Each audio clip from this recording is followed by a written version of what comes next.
আজকে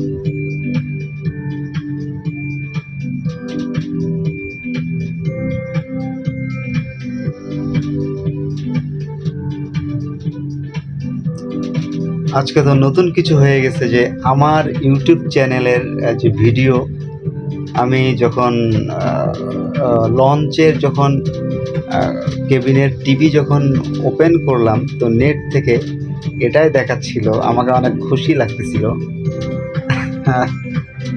এবং এটা আমাদের সৈয়দপুরের যে বন্যা হওয়ার সময় ভিডিওটা করছিলাম ঠিক তখনকার ভিডিও।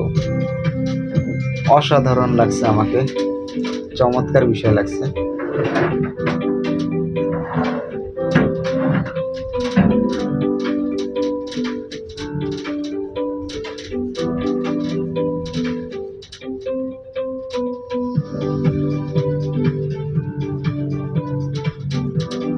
আমাকে অনেক ভালো লাগছে।